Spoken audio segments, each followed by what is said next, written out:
Shalom, people. This is Brother Laos coming at you with another video.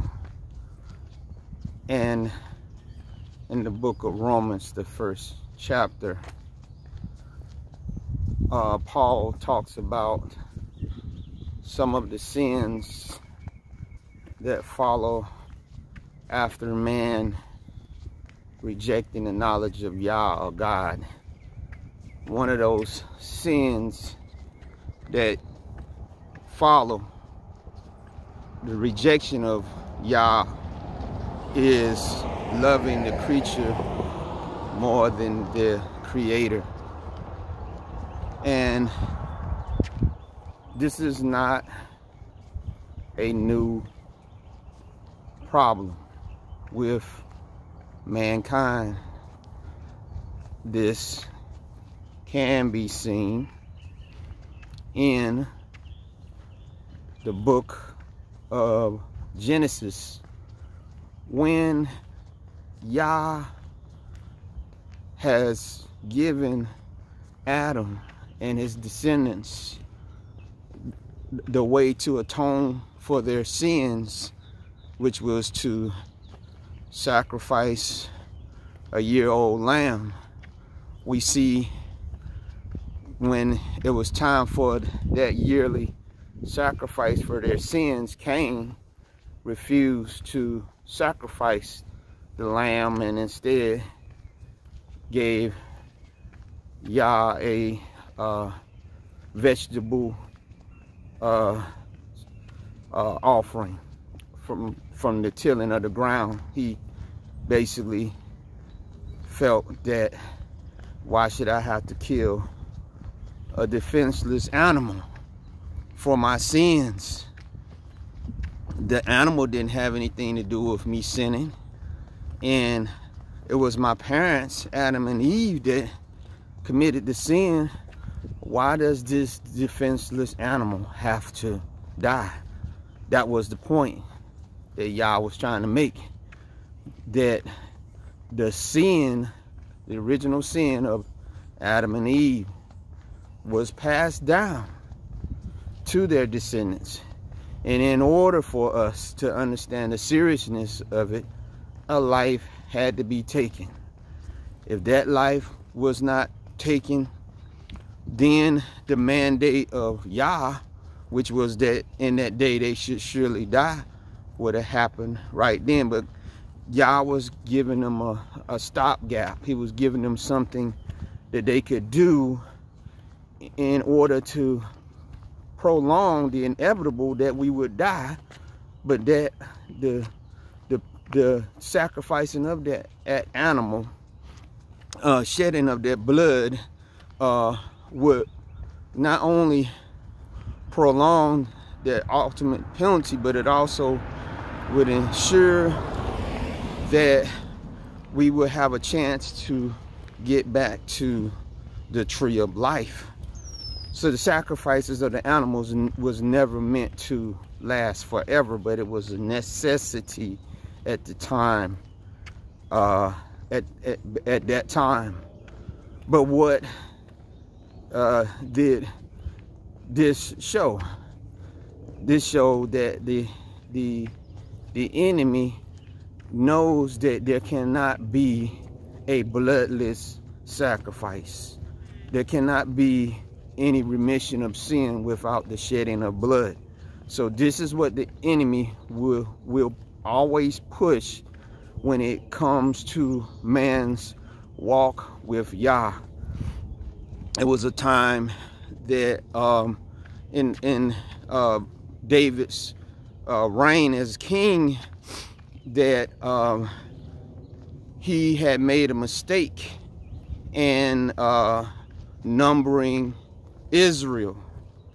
And in numbering Israel, Yah caused a pestilence to come upon Israel. And the way the prophet told David to stop the plague was to sacrifice an animal at the point that he seen the angel with his sword pulled out and was getting ready to smite the city of Jerusalem, it was at the threshing floor of Ornan the Jebusite. And so when David went there, David wanted to offer a sacrifice at the threshing floor of Ornan the Jebusite, which would end up becoming the altar of sacrifice. It was the place that they were going to use to build the temple.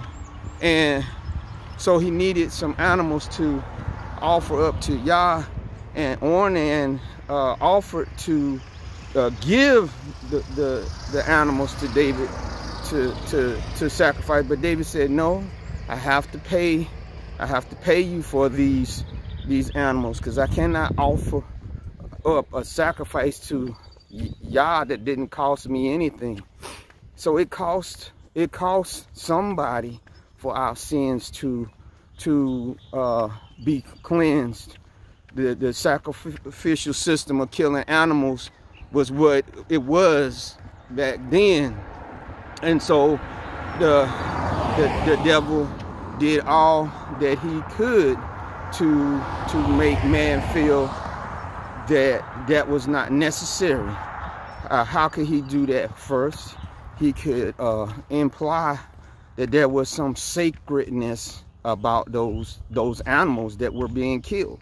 Think about our people when they came out of Egypt. When they were in Egypt, what were they worshiping? Or what were they watching the worship of? They was watching the worship of different creatures.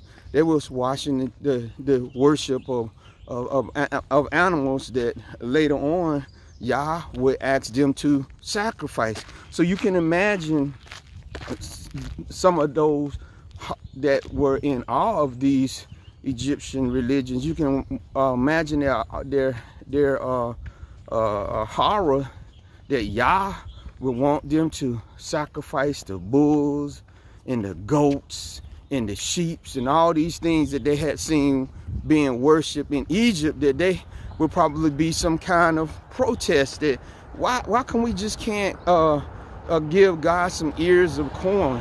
Why come we can't just give God some apples and some oranges, something that doesn't bleed?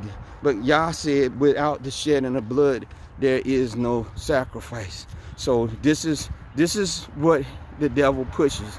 He pushes the worshiping of the creature more than the creator, so that when it comes time for that sacrifice of that animal, that some of our people, some of the heathens would balk at it, because they would say there is a secretness to this creature. I can show you just here in the U.S. alone the worship of the creature more than the creator. Think about the bald eagle. Think about if you even accidentally kill a bald eagle, which is supposed to be the symbol of this nation. Well, actually, is the phoenix, but that's what they say. It actually the mythical phoenix, which looks like a raptor, but actually it's the phoenix. But we'll just go with the fact that the eagle is there. But if you even accidentally kill an eagle, that's up to $100,000 fine and 5 years in jail. Yes, even if you see a eagle trying to attack one of your animals, if you kill that eagle, you can still face prosecution, because it's a worship of the creature more than the creator. Because we were created in the image of Yah.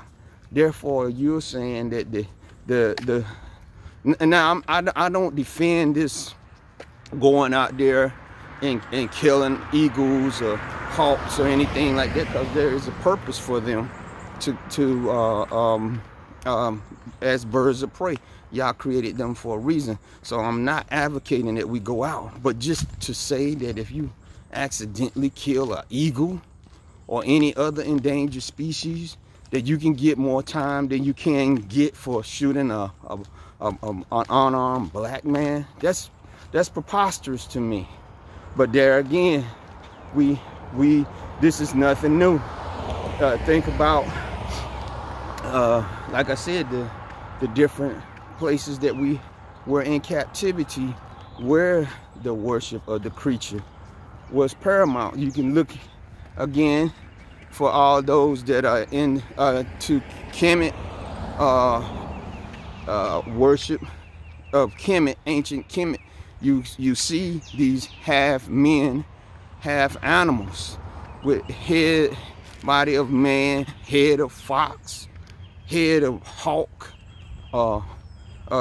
worshiping crocodiles, and even into today, in Benin, you have the temple to the pythons, where they're revered, and in India, some temples are temples to monkeys and mice and all these things.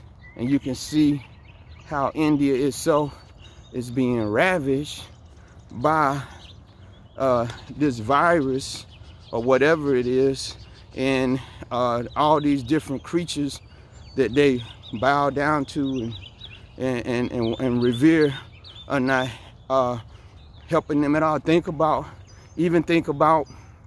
when Israel came out of the desert to Mount Sinai and the Arabian Peninsula, and they watched as Moses went up the mount to receive the commandments. Think about what happened when the people got tired of waiting for him to come down. What happened?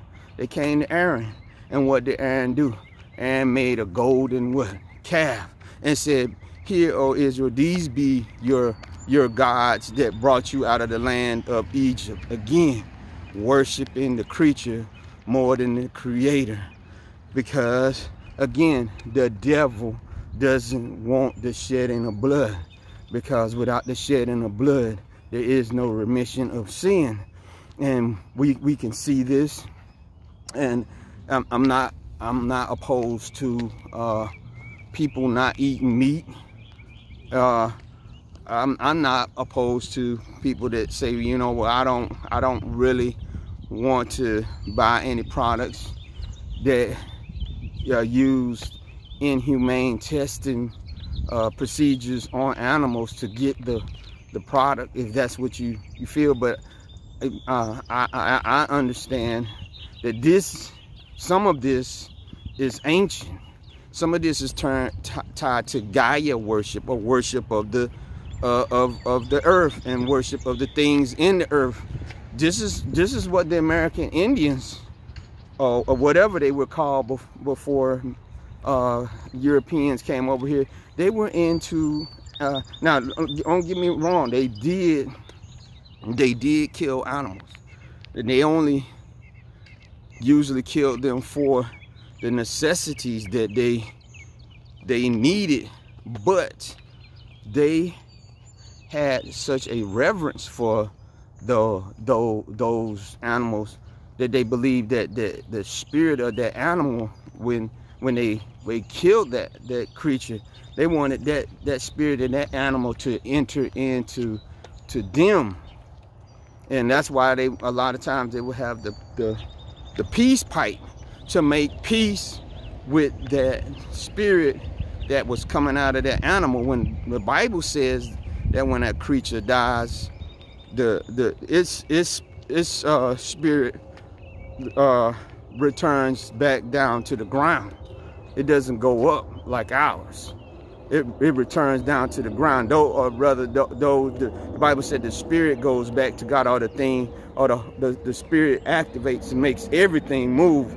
But the essence of what that animal creature is, it goes to the ground. There is no dogs in heaven. There isn't. And so again, what we found is the devil is smart, and he understands that there is no more blood sacrifices of creatures, because Yeshua was the Lamb. Behold, the Lamb of Yah that comes to take away the sin of the world. But he understands also that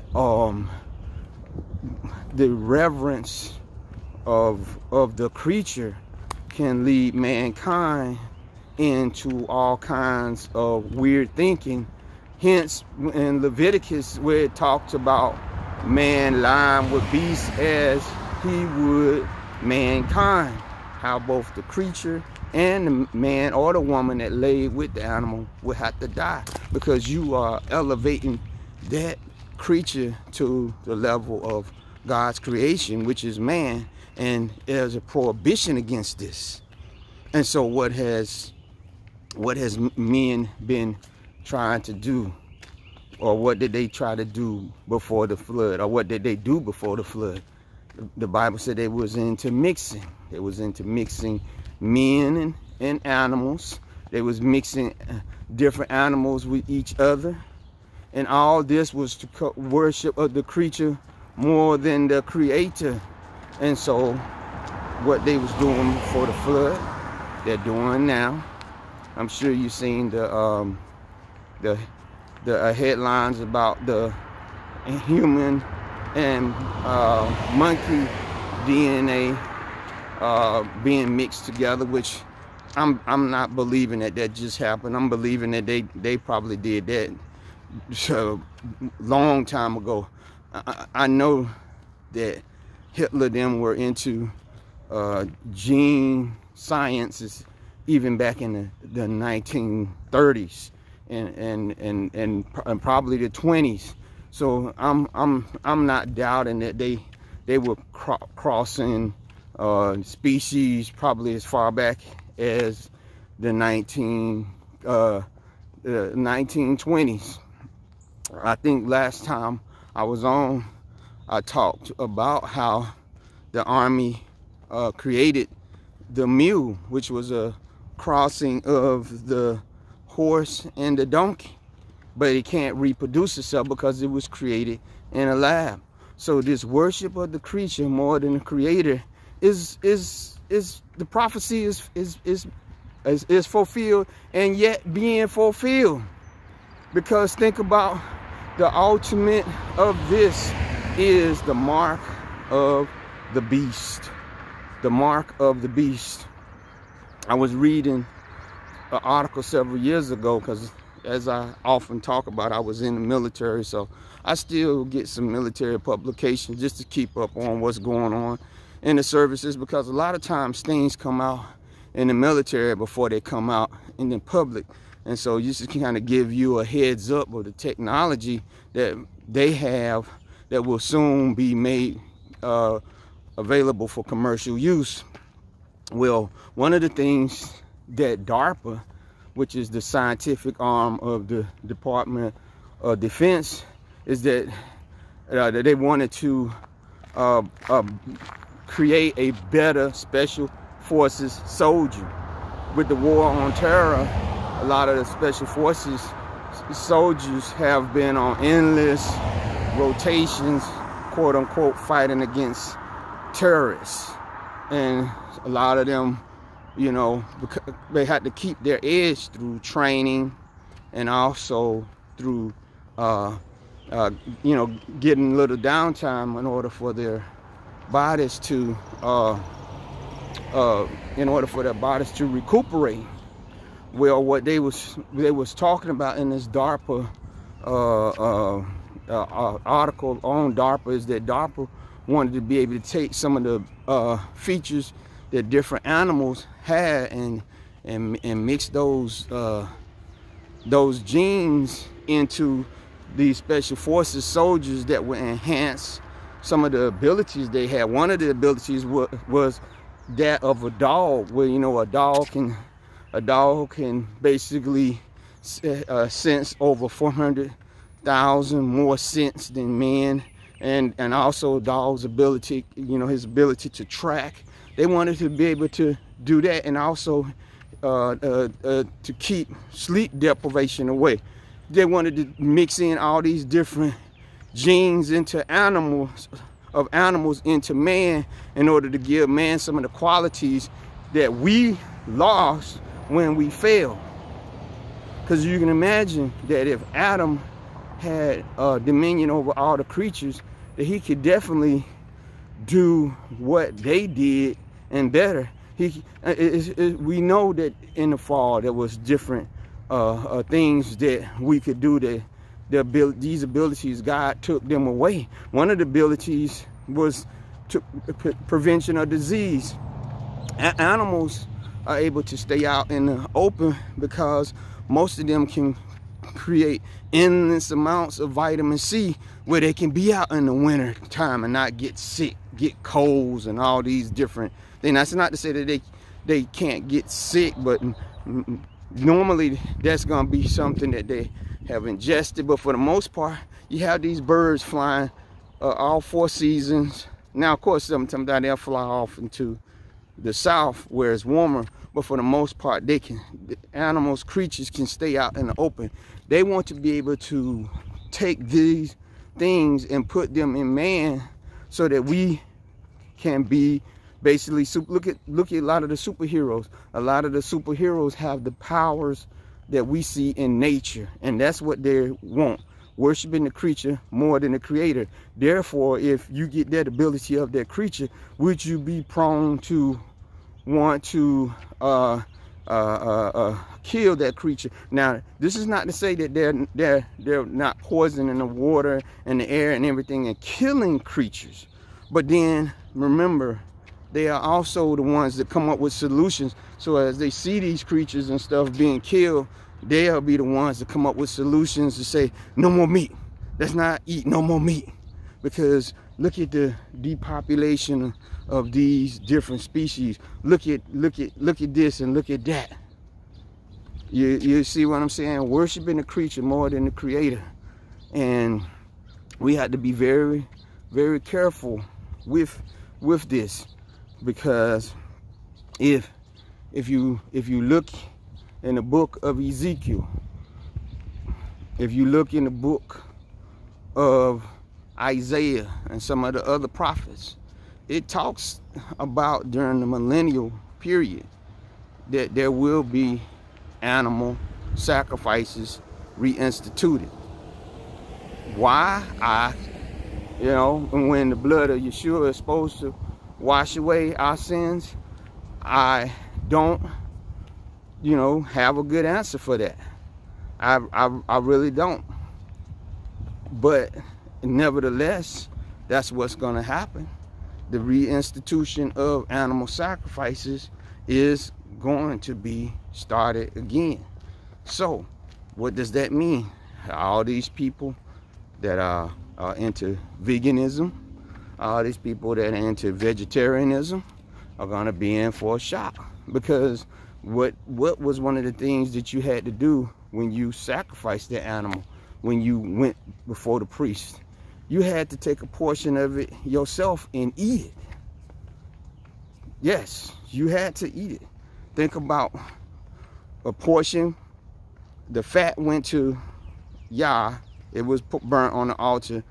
The priest would take a portion for himself, and then the other portion, the Bible said that you would take and you would eat it before Yah, or before the Lord, in order to show him how thankful you are. Unless you was too poor, and then it said that you could bring a grain offering and do that. But for the most part, it was an animal sacrifice. And I'm thinking that my thinking could be that this is to get the balance again, that man has dominion over the creatures and not the creatures over man. Because after the fall, it pretty much was put as a barrier between us and animals, that they would fear us and we would fear them. But one of the things that you're going to notice, and if you read Revelations and some of the other books of the Bible, is that during the end times there will be an increase of attacks of animals on mankind. So maybe it's just my thought that this reinstitution of animal sacrifices during the millennial period is to get this thing back in order, to let the creatures know, look, man is back in his rightful place as putting God, Yah first, and then man, and then woman, and then child, and he's getting things back in order, and also to help them to understand that without the shedding of blood there is no remission of sin, because there's so many societies, like I said, that there's different creatures and stuff that they say are sacred to them, and I'm thinking that this is gonna bust that wide open when Yah comes and lets them know that these animals, that there must be a yearly sacrifice. So that, you know, doesn't preclude those right now that want to continue on in their veganism or vegetarianism, but just know that in the future that's going to be the modus operandi during the 1,000-year reign, is going to be the reinstitution of animal sacrifices as directed by Yah, not now, because we right now, according to the book of Hebrews, we are prohibited from doing that, because that's a trampling down of the blood of Yeshua, which again, like I stated, this is just my speculation why animal sacrifices will be reinstituted, because we understand that the shedding of Yeshua blood covers and washes away the sin. The Hebrews states it was not possible for the shedding of bulls and goats to permanently wash away the sins. So that's just speculation on my part why it will be reinstituted. So with that, I would say to you, if you see this video, leave a comment. I'd like you to give me a thumbs up, and I'd like you to subscribe. Be blessed.